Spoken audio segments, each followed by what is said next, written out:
So the Indiana Fever have 1 year of a championship window, short term. And that is unfortunate because no matter how good Aaliyah Boston and Caitlin Clark are, short term, their championship window is 1 year. And if you guys are new to the channel, subscribe. We are trying to hit 58.4k subscribers by the end of the day. And I will be live at 5 a.m. my time, midnight Eastern time, for when everyone is signing. I may not be sleeping by then. Only like 10 p.m., so I may be awake this entire time. But that being said, we have to talk here about Kelsey Mitchell. And the unfortunate thing with Kelsey Mitchell is that realistically, Kelsey Mitchell is she is completely worth 1.4 million. I have no question about it. She's worth every cent of the Supermax. But what does this mean for the Indiana Fever? The fact that she signed that 1 year, that $1.4 million a year, because the cap spike going up, you can't get traded at the Supermax. But if she signed you can't be signed and traded. There's a difference between being traded and a sign and trade. A sign and trade is what happens now, but she can be traded mid-season. As far as I'm aware, she can be traded mid-season, or maybe there's something that stops that. But if she signed a 3-year Supermax, she could be traded at some stage. But there'd be a risk of losing Caitlin Clark.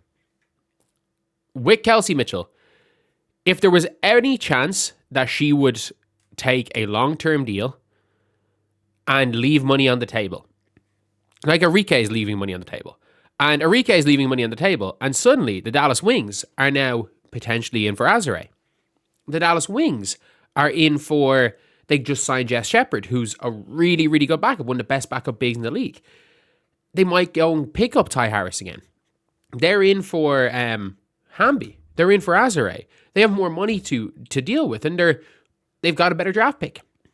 Do I think the Wings are going to be better in the Fever? No. Don't get it twisted. I'm not saying that. But they might out-role players. They might sign better role players in the Fever. And with Kelsey Mitchell signing a Supermax, what does that mean? This year, currently, there is less money to keep Lexi and Sophie. It decreases your chances of keeping both of them. And it's at the stage now with Kelsey Mitchell making 1.4 million. If you're trying to build a championship team, you probably let one of them walk. You probably let one of Lexi or Sophie walk. The better basketball player of the two is Sophie Cunningham. And I don't know if either of them can be there long term, but the better basketball player is Sophie Cunningham. So it is what it is. And I'm not knocking Kelsey Mitchell because she earned every bit of this money. She earned every cent of this. And people are like, oh, you're taking a shot at Kelsey. No, I'm not. She earned every cent of this. The problem is that the Indiana Fever, this is their championship. Their championship window is 2026. And right now, with 1.4 million going towards Kelsey Mitchell, they realistically cannot afford any power forward better than Natasha Howard, realistically. Because I will say this, a lot of people were saying, oh, Mo Billings, she's going to New York. It's the type of greed they talk about in the Bible. Alana Smith's probably back in Minnesota. Minnesota are probably running it back, except they have one of the two stud buds now. They're probably going and running it back. But Alana Smith is probably going to stay in Minnesota. Azare Stevens is probably going to Chicago. De'Erica Hamby's probably going to Dallas. Naz Hillman stayed in Atlanta. I'm just looking at potential power forwards. Emma Messiman's probably going to Connecticut. Temi, maybe Temi. Temi's better than Natasha Howard, but I don't know what she's going to cost. But there's no real good power forwards, and there's not that many good power forwards overseas even. There's none in the draft. We're at the stage where we're this close to, and Satu's probably going to Toronto. We're this close to the best power forward that the Fever are going to be able to keep is Natasha Howard, and I don't think that's a championship team. I think that you have Kelsey Mitchell, Caitlin Clark, and Aaliyah Boston are a championship big three. Big three. I think they're the best big three in the league, by the way. I think they're better than the Aces big three. I think they are at least an equivalent to New York Liberty's big three. If you're asking me to rank players, at this point in time, let me put Caitlin.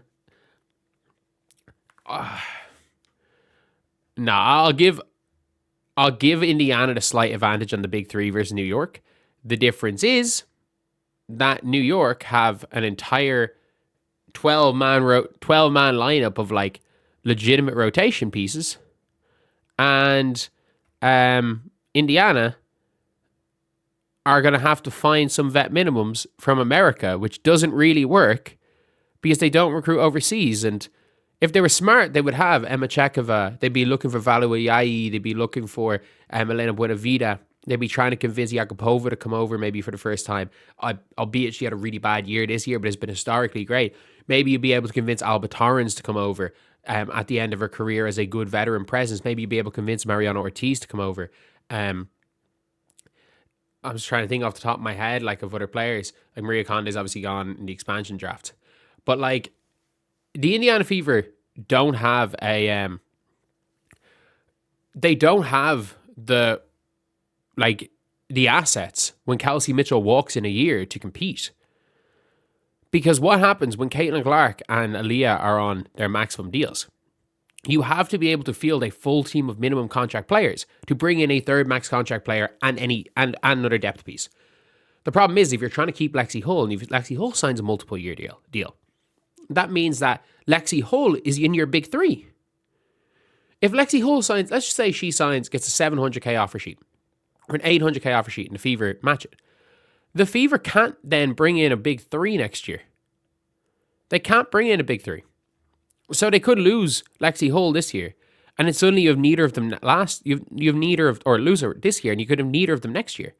And then when Kelsey Mitchell leaves next year, which she will leave, if Kelsey Mitchell was willing to play for less than a Supermax, she would have signed a multiple year max contract because you can work around it. If Kelsey Mitchell was willing to, and a lot of people are saying, oh, she signed the 1 year Supermax so she could get the 1 year max contract this year, and then she'll take the pay cut next year. No, she won't. If there's anything we know about Kelsey Mitchell, it's that she will not play for 1 cent less than she can make. Which, by the way, is not a knock on Kelsey. She fucking deserves every cent of it. But unfortunately, making what you deserve can fuck up the salary cap situation. It's done it in a lot of situations. And it's not, oh, Kelsey Mitchell's greedy. At the end of the day, I'm not telling the player to turn down money. Like, taking a little bit extra money out of a salary cap is a hell of a lot more ethical than some of the bullshit videos I've posted for money. So I'd be a hypocrite saying that.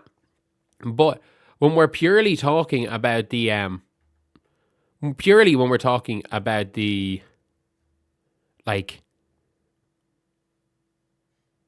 future of the Fever, they've got 1 year.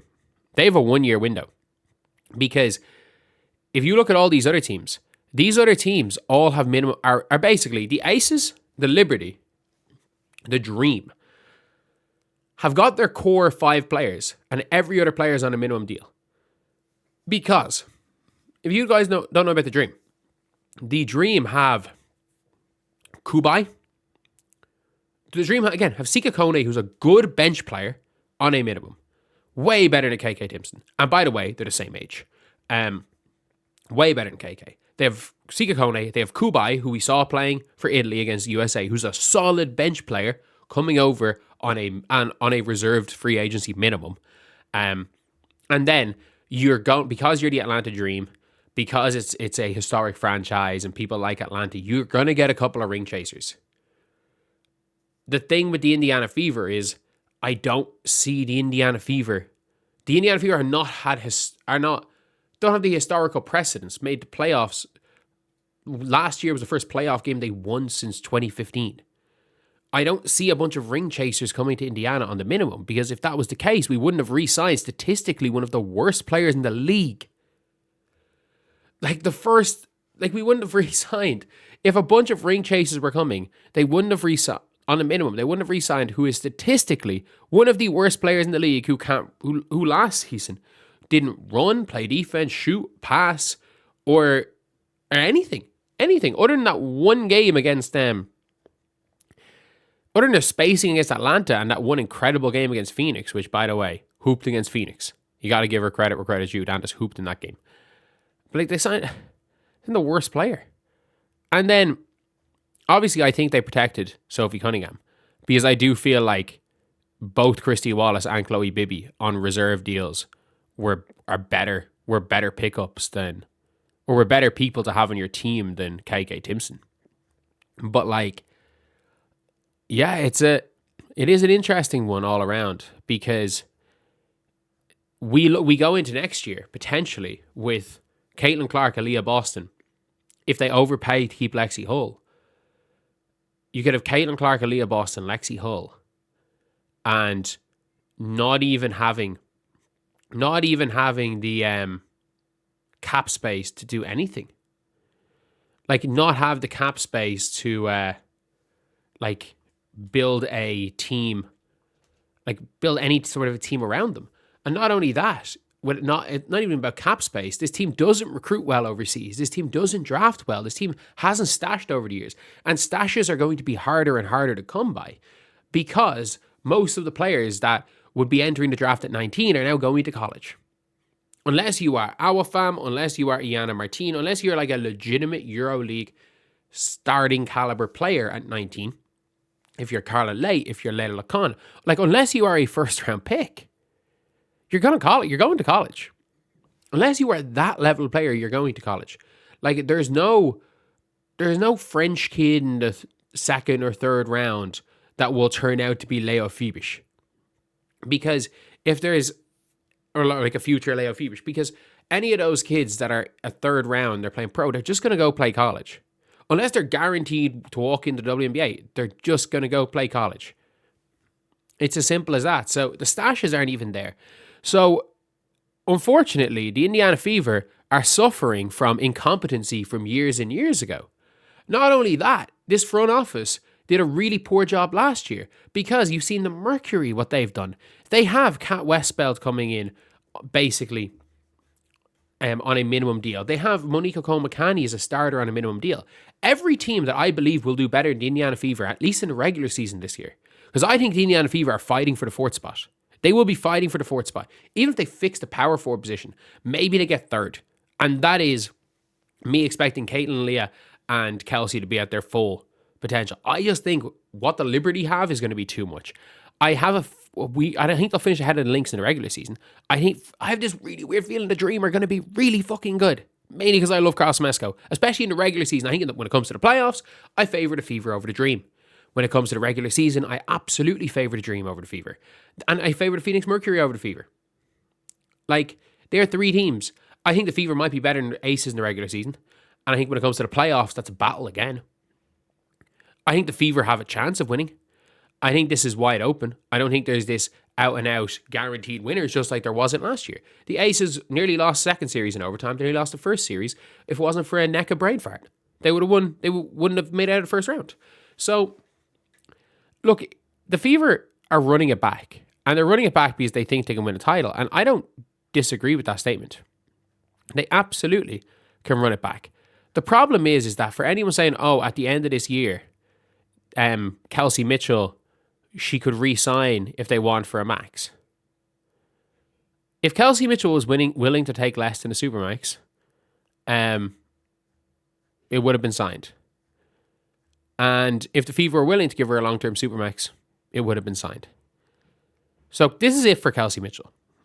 Almost certainly it's it for Kelsey Mitchell. The only way this isn't it for Kelsey Mitchell is if she has, and I don't think this is going to happen because she's a fucking hooper. If she has the worst season of her career and people aren't looking for her, like the Enrique situation, where nobody really wants her, and instead they decide to say, you know what, like, screw it. We're going to go and we'll pay you 3-year, $1 million a year because you're not going to get that elsewhere as a thank you. But it's not going to happen because she's going to have another incredible season because she's Kelsey Mitchell. And then you've got a situation where now you can't trade Kelsey Mitchell. You're not going to get any value for her. The only thing is maybe as a thank you, she'll give a sign. She'll end up signing and trading, but I don't think she will. I don't think she will sign and trade because a sign and trade fucks up your future team. So no, I don't think she'll take a sign and trade. Unless, of course, it's to match contracts. And you're probably getting a weaker player than Kelsey Mitchell on a matching contracts in a sign and trade. And if that ends up happening, it does, like, It's not going to happen because Fever won't be signing Kelsey Mitchell because of contract. So realistically, you've got that. And then we're coming into next season with no trades for Kelsey Mitchell. No ability to trade for her. No young assets for the Fever. Because I think they could trade this 10th pick. But even if they don't, like, it's no real young assets to build with Caitlin Clark and Leah Boston. And it's going to be Caitlin Clark and Leah Boston and whatever the hell you can find in free agency. And I don't trust the Fever front office to build a organization in free agent or build with a bunch of free agents around these two in the short term anyway. And suddenly, when Caitlin and Leah as a duo are going to be the top team because of poor front office management over years and years. Like right now, the Indiana Fever should have Celeste Taylor on a minimum. The Indiana Fever, and I know she was injured last year, but they should have a Celeste Taylor minimum. The Indiana Fever should have Emily Ensler on a minimum. They let her go. The Indiana Fever should have, I was trying to think off the top of my head, who they should have on minimum contracts. They should have Julie Allemond on a minimum contract. The Fever traded Julie Allemond for nothing. Could you imagine if the Fever had Julie Allemond? They traded Julie Allemond for nothing because she went to the Olympics. Like, and this is not the current front office, but it's just everything with the Fever. The incompetence for the Fever has fucked them. It's absolutely fucked them long term. And we're now in a situation where it's like, they don't have any reserved free agents. They don't have really that, they're not enough of a ring chasing destination that a bunch of vets will take less money to play for them because there are other teams that are better fit to win rings. And they're going to come into next year with Caitlin Clark, Leah Boston, and potentially a bad contract in Lexi Hull, and that's it. And then you're going to have to you're going to have to overpay players in free agency to come because you don't have that backlog of minimum contract players. You're not recruiting overseas. You're not bringing over Pauline Astier. You're not bringing over Elena Buenavida. You're not bringing over Emma Chekova. You're not looking at all of these teams. You're not looking overseas to try find these players on the margins. So yeah, that's the video. I'll see you guys.